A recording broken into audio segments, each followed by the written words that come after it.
May lead na po ang NBI tungkol sa kinaroroonan ni Senador Bato de la Rosa.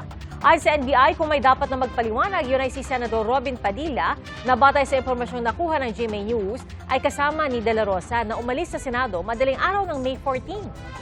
Saksi, si Ian Cruz. Mag-iisang linggo na mula ng bulabugi ng mga putok ng baril ang Senado na sinundan ng pag-alis ni Senador Bato de la Rosa sa gitna ng nooy protective custody sa kanya dahil sa kinakaharap na arrest warrant mula sa International Criminal Court. Kanina, sinabi ni Interior Secretary John Vic Remulla na batay sa ebidensya, walang pag-atake sa Senado noong May 13. Tinanong si Senador Robin Padilla tungkol sa pahayag ng DILG. Wala kasi ako doon eh. Hindi ko masasabi sa inyo kung ano yung nangyari nung gabing yun dahil nasa 5th floor ako.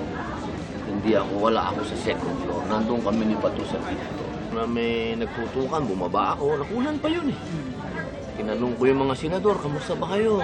Yun, tapos umakit ako uli kay Bato. Batay sa impormasyong nakuha ng GMA News, si Padilla umano ang kasama ni De La Rosa na umalis sa Senado 2:30 a.m. ng May 14. Sinabi rin ni Padilla sa panayam ng 24 oras na sasakyan nga niya ang nakunang paalis ng Senado noong mga oras na yon. Bagamat di niya sinabi kung sakay noon si De La Rosa. Ang attorney niya kausapin mo. Pero sir, Ang alam ko, wala na siya dito sa amin. Ayon kay NBI Director Melvin Matibag, mayroon na silang lead kung nasaan si De La Rosa ngayon. We have a lead kung nasaan talaga, pero in the meantime, we will suspend yung announcement kung nasaan talaga siya. There is a valid warrant of arrest. He is now considered fugitive from justice. So trabaho namin, just like any other personalities na mayroong mga mandato di arresto, yung warrant of arrest, we have to monitor. Call it whatever you want. But the question is, nasaan si Bato? Di ba? Huli na, naging Bato pa. Sa palagay ni Matibag, kung mayroong dapat magpaliwanag, ito ay si Senador Padilla. There's somebody who's person that should be asked. Una-una dapat tanongin si Senator Robin Padilla dahil siya yung huling kasama. Ay naman kay Padilla, wala pang nag-iimbita sa kanya para magbigay ng pahayag sa investigasyon. Nag-aantay pa ako. Sabi nila, dito daw mag-iimbestiga. Patuloy ang pagmomonitor ng NBI sa kinaroroonan ni De La Rosa. Ang NBI volunteer naman na si alias Mel Oragon na inaresto noong May 13, iginiit na hindi siya nagpaputok ng baril kahit nagpositibo siya sa paraffin test. Sa kanyang sinumpang salaysay, itinanggi niya ang mga reklamong illegal possession of ammunition at direct assault laban sa kanya.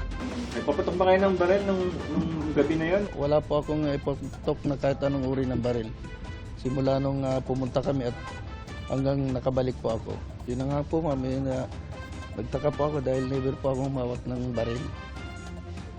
Nung araw na yun hanggang makarating kami. Git ni Matibag, walang dalang baril si Oragon. May mga posibilidad daw kung paano nagkaroon ng gunpowder residue ang kanilang volunteer kahit hindi siya bumaril. When he was arrested from GSIS, dinala siya sa Senate grounds, sa second floor, itinapa siya kung saan mismo nagpaputok ng baril yung mga usaa. Maraming gunpowder doon, sigurado. So that is a possibility. Dahil wala siyang hawak na baril eh. Nakuhaan ng video doon sa 5th floor na nandoon siya doon nagpuputukan. Hinihingan din namin ng tugon si Matibag sa mensahe ni Senate President Alan Peter Cayetano sa NBI. Hindi nyo natibag ang Senado.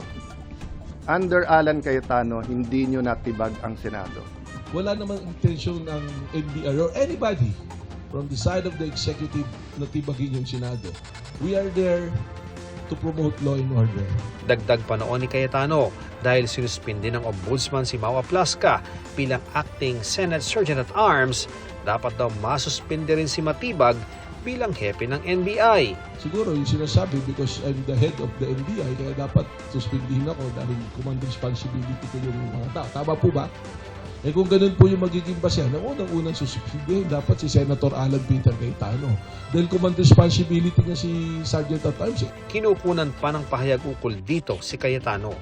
Ako, si Ian Cruz, ang inyong saksi.